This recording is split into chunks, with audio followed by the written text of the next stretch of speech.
At the start of the movie, we see the cousins Hero and Beatrice preparing dishes with helpers. Leonardo, Hero's father and Beatrice's uncle, comes in, followed by his messengers. Leonardo announces that Don Pedro will arrive soon from the war, and he's accompanied by several important figures, which the messenger enumerates. There's Count Claudio, a young man to whom Don Pedro has given great honor. Senior Benedict, a great soldier and a good friend to Pedro and Claudio. And Don John, Pedro's younger brother. When Beatrice hears Benedict's name, she rolls her eyes and starts criticizing him. She mentions his dull intelligence and easily changed loyalty when it comes to having friends. The messenger gives a confused laugh. He looks up to Senior Benedict as a capable soldier and a pleasant man. But apparently, Senior Benedict is not held in high regard in Beatrice's book. Hero smiles, while Leonardo amiably explains the weird relationship between Beatrice and Benedict. According to him, the two have a skirmish of wit between them.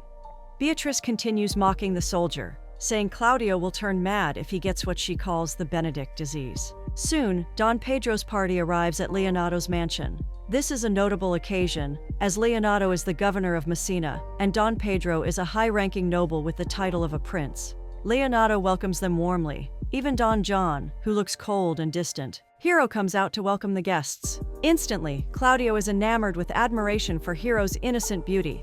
Don Pedro praises Hero's comely appearance. While pleasantries are exchanged, Benedict walks towards Beatrice, who welcomes him with more teasing. They exchange remarks mocking each other. Benedict calls out her sharp tongue, while Beatrice calls him a lame suitor. Strangely, they don't get on each other's nerves. Rather, they know how to match each other's wit. Their verbal sparring ends when Pedro walks to them and announces that Leonardo has graciously invited them to stay in the mansion for a month. Everyone seems fine with the arrangement, and they enter the mansion. Claudio follows Benedict to their room and asks him what he thinks of Hero. Benedict says he has nothing commendable to say about the mayor's daughter. Claudio pushes on, and so Benedict says Hero is not as pleasantly beautiful as everyone thinks. He frankly adds that he doesn't like Hero. Benedict asks Claudio why he's asking his opinion. Claudio reveals that Hero is the sweetest maiden he's ever seen. He acknowledges that he swore an oath to never marry. But if Hero says she would want to be his wife, Claudio will change his mind. Instead of supporting his friend, Benedict mocks Claudio. They initially became friends because they both promised to never marry. And now Claudio is obviously smitten with the mayor's daughter. At that point, Pedro comes in and asks them why they didn't follow Leonardo around the house. Benedict throws Claudio under the bus and reveals his adoration for Hero. Pedro nods in approval, saying the lady is worthy of Claudio's affection. Benedict can't believe his two friends would have the same opinion about Hero. He tells them that he'll never change his oath about staying single, even if Pedro and Claudio think otherwise. Pedro reproaches Benedict for his obstinate views about marriage and scornful judgment of women. He swears that he'll live to see Benedict get married, but Benedict says with confidence it will never happen. With that, he leaves. Claudio turns to Pedro and says he has genuine feelings for Hero. Pedro realizes his companion is telling the truth. He promises to help in the matter by talking to Leonardo so that eventually Claudio will have Hero as his wife. Meanwhile, in another room, John spends his time cuddling with his lover, Conrad. Conrad asks him why he looks sad. John says he can't forget who he really is. For context, John is the illegitimate child of Pedro's father, making him the bastard brother. John previously rebelled against Pedro, but Pedro forgave him and brought him back under his grace. John cannot accept being in his brother's debt and has been resentful since. Conrad reminds him he should act accordingly until no one will ever question him. But John would rather be hated than act like a saint, just to be liked by everyone. He embraces Conrad, at least she's there to provide him comfort and passion. Then Baraccio, another henchman loyal to John, enters the room bearing valuable news. He overheard the prince and the count having a serious conversation. Baraccio says Don Pedro promises to court Hero, and once he's won her heart, he'll hand her over to Claudio. John becomes alive with malice. This may distract him from discontentment and resentment. He asks both Conrad and Baraccio if they are in on this plan with him. Both say yes. Content, John beckons them to attend the party Leonardo organized for them. That night, a lavish masquerade party is hosted in the gardens of Leonardo's mansion. Everyone is having fun. And of course, Beatrice doesn't pass up the chance to criticize Benedict. Because everyone's wearing a mask, Beatrice doesn't realize that the man who's making her talk about Benedict is Benedict himself. She continues to insult the soldier, much to the entertainment of her listeners and to Benedict's chagrin. Later, when the party has ended, John and his cronies carry out their plan. They spot a man wearing snorkeling gear, swimming alone in the pool. John asks if he's Benedict, to which the man says yes. John tells him that his brother, Pedro, has won the heart of Hero and intends to marry her soon. John pleads with Benedict to stop this union in favor of Pedro. Then, John and his cronies swim away. They don't know that the man is actually Claudio. Hearing the news that Don Pedro wants Hero for himself has shattered Claudio's resolve. He spends the rest of the time sulking. In the kitchen, we see Leonardo and Hero enjoying listening to an impromptu guitar performance by Pedro. Then Benedict comes in, fuming and embarrassed by what he heard Beatrice say earlier. He complains about how Beatrice insulted him in front of everyone. Just then, Beatrice enters the kitchen, with a sulking Claudio following her. Benedict can't stand Beatrice, so he leaves the kitchen. Pedro points out that Beatrice may have gone too far. Beatrice admits it, saying there was a point in time when she and Benedict were in love, but it never worked. She then changes the topic by saying she's found Claudio, whom she was sent to find. The Count is still sulking from the news he heard. To cheer his companion up, Pedro announces that he's courted Hero on his behalf, and that he's talked to Leonardo about the marriage. This means that Claudio can take Hero's hand in marriage. The Count's sulking is replaced by speechless happiness. He tells Hero that he'll always be hers. Beatrice congratulates the newly engaged couple. Pedro turns to her and asks about her prospects in marriage, but she avoids the discussion, saying she's happy on her own. With that, she leaves the kitchen.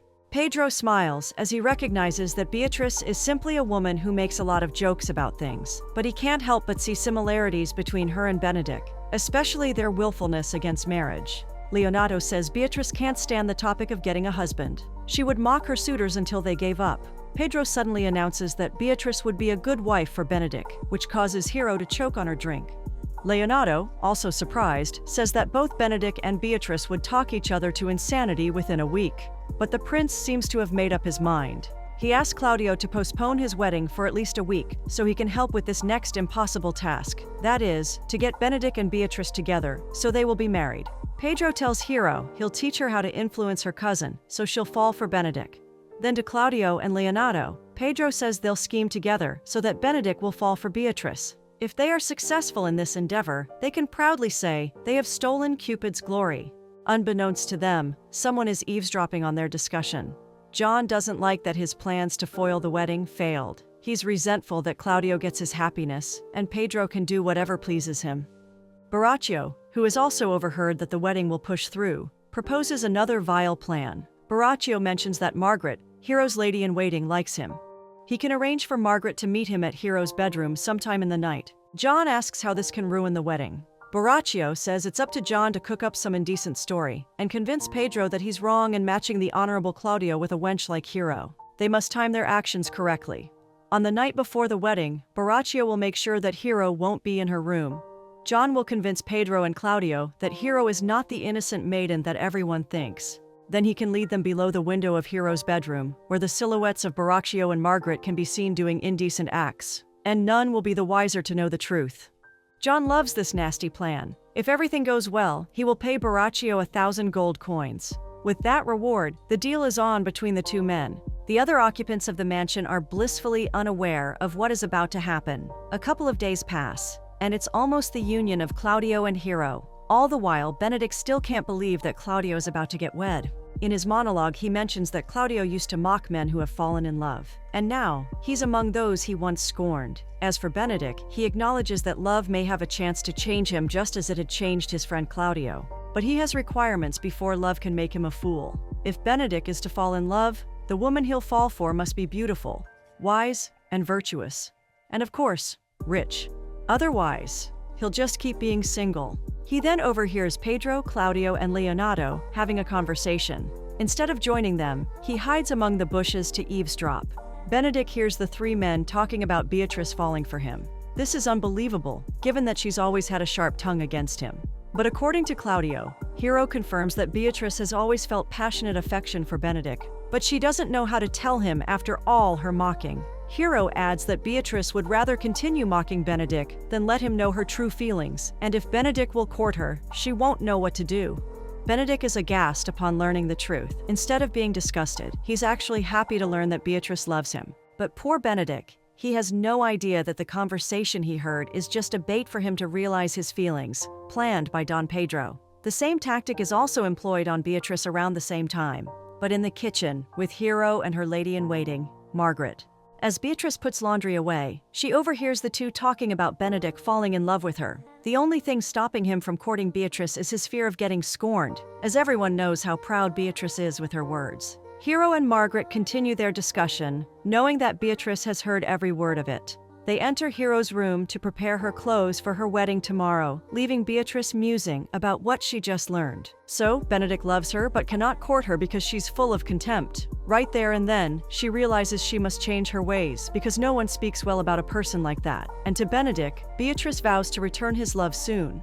Later, Pedro and Claudio are celebrating, as they can see their plan taking effect. Benedict is already giddy with the knowledge that Beatrice is in love with him, but their joy is short-lived as John approaches them, bearing disappointing news. He says Claudio should not marry a pretentious woman like Hero, whom everyone thinks is still an innocent maiden. Continuing the union will ruin not only Claudio's, but also Pedro's good reputation. Claudio warns John to be careful with his words, but John says he has evidence to prove it. They should meet in the evening below the window of Hero's room so they can see for themselves what he's talking about. Meanwhile, in a police station, the constable Dogberry orders his watchman to be vigilant. He thinks he's intelligent, but he's known for his ineptitude in his job. Still, he sends 2 officers to Leonato's mansion to watch out for any trouble. The mayor's daughter is to be wed the next day, and trouble is bound to happen. Late that night, Baracchio and Conrad meet in a quiet part of the garden.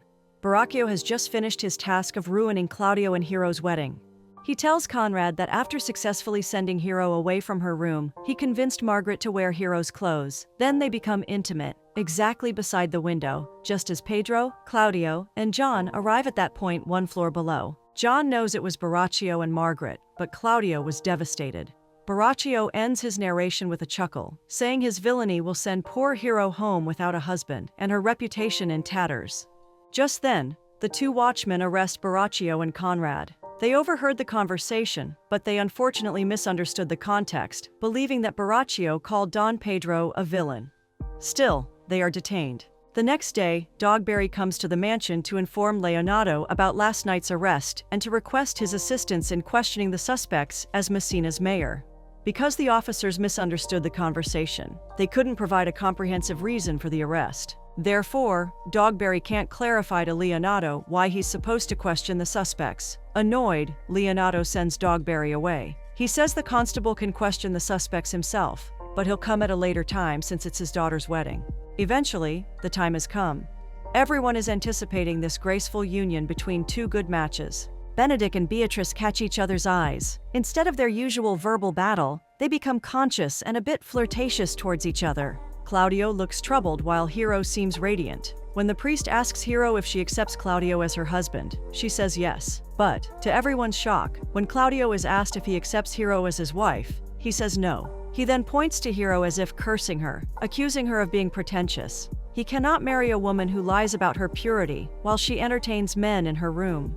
Naturally, everyone is shocked, but no one more so than Hero. She has no idea what he's talking about. John convinces Claudio and Pedro to leave, but not before leaving scathing remarks about Hero. Leonato is seething with rage. He initially believes the accusation against his daughter. Hero faints due to all the stress, but Beatrice is adamant that Hero will never do such vile acts. Additionally, the friar also believes in Hero's innocence. Beatrice's conviction and the friar's belief sway Leonato, and he now vows revenge on whoever defiled his daughter's reputation. Benedict chimes in, saying he suspects that John may have a hand in this. He's always known John to be filled with villainy. Although he has no evidence, his instincts tell him it's the prince's bastard brother. Hero regains her consciousness, but is still distraught about what happened. The friar suggests spreading the rumors that Hero has passed away due to a broken heart. This will make Claudio live the rest of his life with remorse. Once Hero is taken to her room, Beatrice cries alone in front of the garden. Benedict joins to comfort her. Then he takes this chance to profess his love for her. Although upset by the events, Beatrice can't help but be happy with his confession. She tells him she loves him too. The two exchange a hug and a passionate kiss. But Beatrice is still worried about her cousin. She asks Benedict to execute Claudio as proof of his love for her. Though hesitant at first, Benedict gives his word. Meanwhile, in the police station, Dogberry takes the lead in questioning Baracchio and Conrad. But all he does is beat around the bush. Fortunately, there's a competent judge with them who has managed to piece the story together. It becomes clear that they have conspired to slander an innocent maiden and managed to involve the prince in their schemes. The judge then tells them that Don John has run away after the events, so the promise of 1,000 coins is now void. In the next scene, we see Benedict all serious as he waits for Claudio and Pedro. Benedict invites Claudio to a duel, but Claudio laughs it off. Only when Benedict slaps him does he realize his friend is serious about the challenge. Benedict tells Pedro he appreciates his friendship, but he must break it off. He tells them that John, the mastermind behind all this, has fled Messina and that Hero passed away due to a broken heart. This leaves Claudio speechless, as he still deeply cares for Hero. Later, Dogberry brings the suspect back to Leonato's mansion to bring clarity to the events. Baracchio fully confesses his sins, which makes Pedro aghast and Claudio stagger in his place. At least he also clarifies that Margaret is innocent and has no participation in this slander except only to be intimate with Baracchio. Leonato turns to Pedro and Claudio and berates them for what they've done. Their conclusions without a thorough understanding have cost the life of his daughter, and so punishment must be made. To their credit, Pedro and Claudio are humble enough to bow their heads. With that, Leonato says Claudio must marry Hero's other cousin, and Pedro should give his blessing to this marriage as the prince. Both agree to this condition. Baracchio and Conrad are detained again, and Leonato ensures they will be duly punished. The next day, everyone joins a procession to mourn the spirit of the departed hero. Afterwards, they prepare for Claudio's wedding. Leonato and the friar are talking about the events that transpired when Benedict approaches them. He asks the friar for a favor, which makes Leonato smile knowingly. Everything seems to go well in his favor in the end. Soon the ceremony takes place. To Claudio's confusion, 4 women in veils are waiting for him. Leonato says one of them is the cousin he mentioned, who bears a strong resemblance to Hero. Claudio takes the woman's hand and declares that, in front of the friar, he'll be her husband forever. To his surprise, the woman turns out to be Hero. She accepts Claudio's declaration. She says the hero that passed away was defiled, but the hero that stands before him is born again, ready to accept Claudio's love. Claudio is grateful to have this second chance in love. If the friar hadn't reminded them that they should start the ceremony, Claudio and Hero would have stayed there looking lovingly at each other. Then Benedict reminds the friar about the favor earlier, and that favor is to officiate his wedding to Beatrice. Beatrice, although she wants to marry Benedict, suddenly feels nervous and tries to renege on the marriage. But Claudio and Hero, still wanting the two to be together, reveal the letters Benedict and Beatrice have written for each other. In those letters is the undeniable proof of their love for each other. Finally, Benedict and Beatrice accept the fact that they're good for each other. And to wrap this up, they all receive news that Don John has been apprehended and will be brought back to Messina to face charges.